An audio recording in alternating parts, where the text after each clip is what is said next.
everyone. This Monday, September 19th, my name is Kim Lantis, representing dojo.live. And I'm here as a one-woman show today to tell you all about what I thought about last week's shows, and of course, to introduce this week's shows as well. So we did have 3 full shows last week.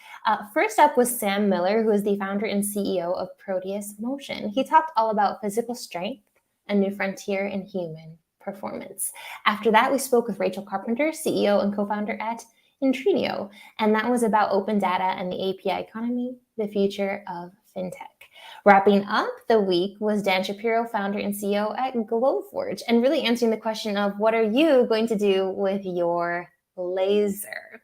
Now, I did not get to catch Sam's show live and in person, unfortunately. America Guerrero was able to host that one all on her own, and she did great. But I did get to watch the show afterward, of course, and I was very much impressed.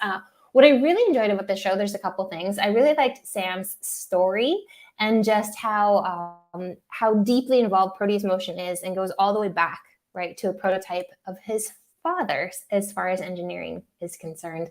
And really the problem that they're solving is data and how to better impact strength, physical strength, of course, for primarily athletes. However, that's not limited to this. It could be in terms of physical therapy and a whole lot of other elements. But what's interesting is this idea of up until now, we were primarily measuring strength in a single motion, right? A squat or a bench press or something of that sense. And what they're able to do with their machinery, as well as their software, is measure our strength in 3 dimensions, as if basically to simulate being surrounded by water or liquid.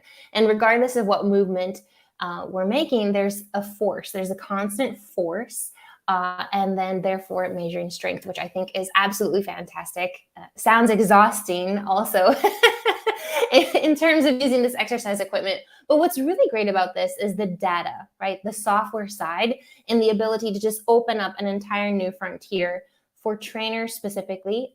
The idea here is that you would utilize this data with your trainer to basically identify the best way to move forward. And this is what we're talking about, peak personalization, right? And I thought what was really great about Proteus is that Sam says they've actually invested very little money into the marketing side. And so the equipment and the software and the results are really just speaking for themselves across the community. And of course, some great words of wisdom as far as leadership is concerned. He talked about wanting to have, what he would do differently is to have more confidence in what they're doing from the get-go. And also his words of wisdom are just do it, right? Just get started. If you're thinking, if you have an idea and you have a business idea in particular, do it. So check that show out with Sam Miller.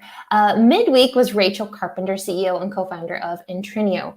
And she was talking about open data and the API economy, the future of Fintech, and really about how API companies like Stripe, Plaid, and Intrinio are providing the foundation for a new generation of Fintech, and then answering the question of what's coming next. On this particular show, she's great. Rachel is definitely a force to be working with, a woman that is empowering for other women like me. Her story is amazing. A lot about self-teaching and just teaching herself how to code.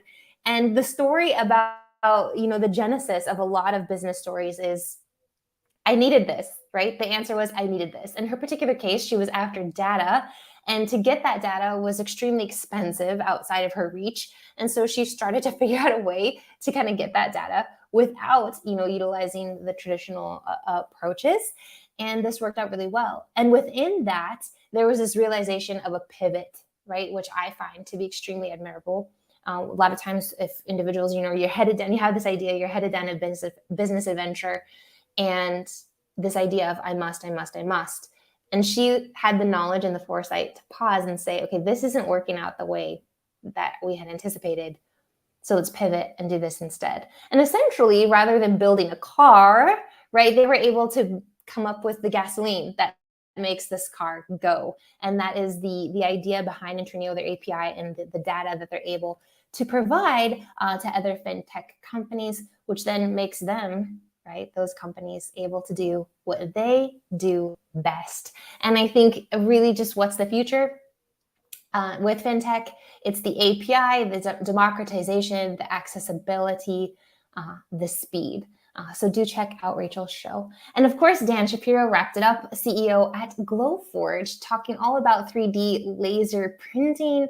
And it was really his story of Glowforge and the invention of an entirely new product category, how to scale over $100 million in sales, really upending the world economy, all while making wonderful and fun things. And so Glowforge really is this extremely easy to use laser printer. He showed lots of examples of what he's capable to do with his printer, which I think is turning it into an entirely new verb, right? We Google things, we also Glowforge things, a variety of materials. His preferred medium, I think, is wood, but of course it's not limited to that.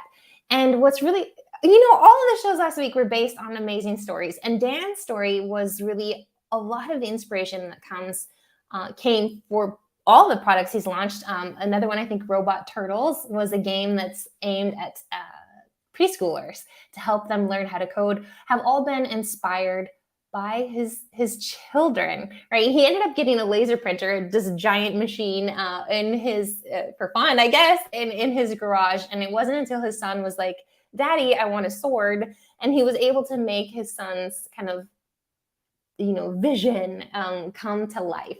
And then that just, rather than taking up your entire garage, we now have the Glowforge, which can essentially fit in a carry-on suitcase, I think is the size that he was mentioning. And how is this upending the world economy? People are able to create and fill a need and get things immediate. And he was talking about the ridiculousness, I think, of they made something so simple, and that was a doorstop, right? Of how crazy it would be, it is, to have a doorstop, designed and manufactured, all the way across the other side of the world to get onto a ship, travel across the ocean, get onto a truck, get into a warehouse, somehow get to some distribution company. I purchase it online, and then it eventually winds up right at my home. When I could just design a quick little doorstop and make one myself, which is exactly what he did. And so it's just upending that economy and also giving people back something that we may have been missing for a long time now. And that's the ability to create, the freedom to create, and the ability to do it with this type of technology. Extremely user-friendly. Another nod to technology and UI UX. So those are the 3 shows from last week. Please do catch them, dojo.live. You can catch those 3 shows as well as any show, as well as the audio version on our podcast. Now, what do we have coming up this week? Of course, 10 a.m. Pacific. You can join us tomorrow. Tomorrow, we're going to be speaking with Dennis Kelly, CEO at Postalytics. We do not have the topic yet, but I'm sure it's going to be a great one. Coming up on Wednesday, you can join us as we speak with Ethan Lieber, who is the CEO at Latchel. And he's talking about customer-obsessed philosophy and how it is a multi-partnered space, answering the question of how can you bring customer-obsessed philosophy and culture to a multi-partnered space with competing interests. And then wrapping up the week, we're going to be talking with Joe Miller, who's the general manager at Pocket Talk. And it's communication in a global world. How can language technology help us in a rapidly changing world? Catch both shows, or all 3 shows this week, 10 a.m. Pacific, Tuesday, Wednesday, and Thursday, right here on Dojo Live. Looking forward to it. And until then, stay safe, everyone. Bye for now.